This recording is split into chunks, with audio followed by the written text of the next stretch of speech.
तो चलिए बात करते हैं दिसंबर 2025 की। ये भारत के लिए सिर्फ एक महीना नहीं था, बल्कि एक आईने जैसा था। एक ऐसा आईना जिसमें देश की हजारों साल पुरानी विरासत और 2047 के सुनहरे भविष्य की झलक एक साथ दिखाई दे रही थी। आइए इस दिलचस्प कहानी की परतों को खोलते हैं और समझते हैं कि ये महीना भारत के बारे में क्या बताता है। एक त्योहार, एक बहुत पुराना राज और एक हाई टेक रॉकेट। सुनने में तीनों का कोई मेल नहीं लगता, है ना? लेकिन यही तो कमाल है। दिसंबर 2025 में इन तीनों ने मिलकर आधुनिक भारत की एक ऐसी कहानी बुनी जो विकास और विरासत के धागों से बनी है। चलिए इन धागों को एक एक करके सुलझाते हैं। सबसे पहले बात करते हैं भारत की सॉफ्ट पावर यानी उसकी सांस्कृतिक कूटनीति की। इस महीने भारत ने दुनिया को ये दिखाया कि उसकी पुरानी विरासत सिर्फ म्यूजियम में सजाने के लिए नहीं है, बल्कि ये दुनिया को जोड़ने वाली एक जबरदस्त ताकत है। और इसके लिए मंच सजा दिल्ली के ऐतिहासिक लाल किले में। सोचिए, दुनिया भर के कल्चरल एक्सपर्ट्स भारत की सांस्कृतिक धरोहर पर चर्चा करने के लिए यहाँ इकट्ठा हुए। और ये पहली बार था जब भारत ने यूनेस्को की इतनी बड़ी बैठक की मेजबानी की। ये अपने आप में दुनिया में भारत के बढ़ते कद का एक बड़ा सबूत था। तो यूनेस्को बार बार ये अमूर्त सांस्कृतिक विरासत कहता है, इसका मतलब क्या है? देखिए, ये सिर्फ पुरानी इमारतें या मूर्तियां नहीं हैं। ये वो जीती जागती परंपराएं हैं जो पीढ़ी दर पीढ़ी हम तक पहुंची हैं, जैसे हमारे त्योहार, हमारे लोकगीत, हमारा पारंपरिक ज्ञान। और ये नंबर भारत के लिए एक बहुत बड़ी उपलब्धि का प्रतीक है।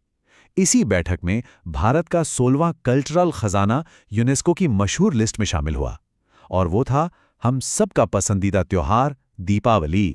तो अब दीपावली भी रामलीला, कुंभ मेले और दुर्गा पूजा जैसी हमारी विश्व प्रसिद्ध परंपराओं के साथ खड़ी है। ये सिर्फ एक त्योहार का सम्मान नहीं है, ये असल में अंधकार पर प्रकाश की जीत के भारतीय दर्शन को मिली एक ग्लोबल पहचान है। और हाँ, ये भारत की सॉफ्ट पावर की एक बहुत बड़ी जीत भी है।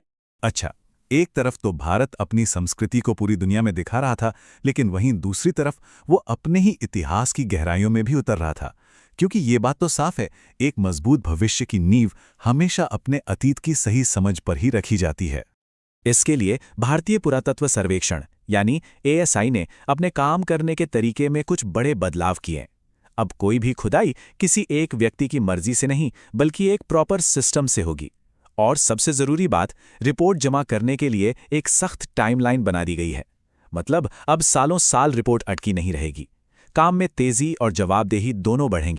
और इन सुधारों का असर देखें, महाराष्ट्र में प्रकाश नाम की एक जगह पर हुई नई खुदाई ने सबको हैरान कर दिया। ये टाइमलाइन दिखाती है कि एक ही जगह पर लगभग 3700 सालों तक लगातार इंसानी सभ्यता बसती रही, ताम्रपाषाण काल से लेकर मध्यकाल तक। ये भारत के गहरे और कभी न टूटने वाले इतिहास का एक जीता जागता सबूत है। तो अपनी जड़ों को समझने के साथ साथ एक और बहुत जरूरी काम हो रहा था। वो था देश के अलग अलग कोनों को संस्कृति के धागों से और मजबूती से जोड़ने का, क्योंकि भारत की असली ताकत तो उसकी विविधता में एकता ही है। इसका सबसे शानदार उदाहरण है काशी तमिल संगमम। ये सिर्फ कोई इवेंट नहीं है, ये उत्तर और दक्षिण भारत के बीच ज्ञान और संस्कृति के सदियों पुराने पुल को फिर से जिंदा करने की एक कोशिश है। और इस बार की थीम तो और भी खूबसूरत थी। आइए तमिल सीखें। भाषाओं के जरिए दिलों को जोड़ने का इससे अच्छा तरीका और क्या हो सकता है। और फिर चलिए पूर्वोत्तर में नागालैंड का हॉर्नबिल फेस्टिवल। इसे त्योहारों का त्योहार कहते हैं। ये सिर्फ नागा जनजातियों की रंग बिरंगी संस्कृति का जश्न नहीं है, बल्कि अब ये एक ग्लोबल मंच बन गया है। स्विट्जरलैंड और यूके जैसे देश भी इसमें पार्टनर बन रहे हैं। ये दिखाता है कि भारत का नॉर्थ ईस्ट अब दुनिया के नक्शे पर कितनी तेजी से उभर रहा है। चलिए अब विरासत की दुनिया से निकलकर विकास की तरफ चलते हैं। दिसंबर 2025 ने यह भी साफ कर दिया कि भारत अपनी आर्थिक और सामरिक यानी स्ट्रेटेजिक आत्मनिर्भरता की तरफ कितने मजबूत कदम बढ़ा रहा है। जरा इस चार्ट को देखिए, ये भारत की कृषि शक्ति की कहानी है। सोचिए, सिर्फ 10 सालों में अनाज के उत्पादन में 100 मिलियन टन की बढ़ोतरी। ये कोई छोटी मोटी बात नहीं है, ये एक रिकॉर्ड है, एक ऐसी उपलब्धि जो देश की खाद्य सुरक्षा को पूरी तरह से पक्का करती है। पेट की सुरक्षा के साथ साथ देश की सीमाओं की सुरक्षा भी उतनी ही जरूरी है। और यहीं पर DRDO का बनाया हुआ advanced Pinaka guided rocket system सामने आता है। ये आत्मनिर्भर भारत का एक और मजबूत स्तंभ है। और ये नंबर इसकी ताकत है, 120 किलोमीटर। ये है पिनाका रॉकेट की मारक क्षमता। ये पूरी सटीकता के साथ दुश्मन के ठिकानों को तबाह कर सकती है। ये हमारी अपनी डिफेंस टेक्नोलॉजी में एक बहुत बड़ी छलांग है। अब ये देखिए, ये इस पूरी कहानी का सबसे दिलचस्प हिस्सा है। एक तरफ हमारे पास आधुनिक पिनाका रॉकेट है और दूसरी तरफ ये जहाज INSV कौंडिन्य। ये जहाज प्राचीन तकनीक से बना है जिसमें लकड़ियों को सिला गया है, बिना इंजन के। ये सिर्फ हवा के सहारे ओमान की यात्रा पर निकला ताकि हमारे पुराने समुद्री व्यापार के रास्तों को फिर से जिंदा किया जा सके।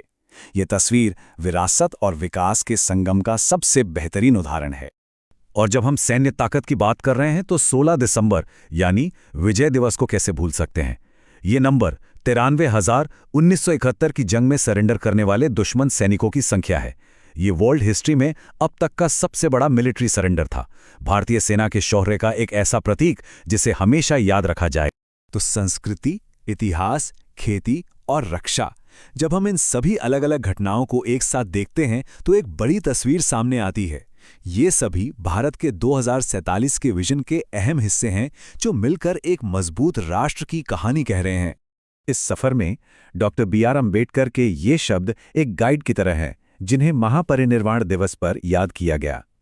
उनका ये कहना हमें हमेशा याद दिलाता है कि किसी भी देश की तरक्की सिर्फ अच्छी नीतियों से नहीं होती, बल्कि उन्हें लागू करने वालों की नीयत और काबिलियत पर भी निर्भर करती है।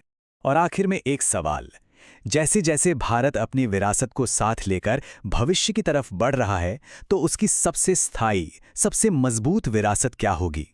क्या वो उसकी सांस्कृतिक गहराई होगी, या उसकी टेक्नोलॉजी की ताकत, या फिर इन दोनों के बीच संतुलन बनाने की उसकी ये अनोखी क्षमता? इस पर विचार जरूर कीजिएगा।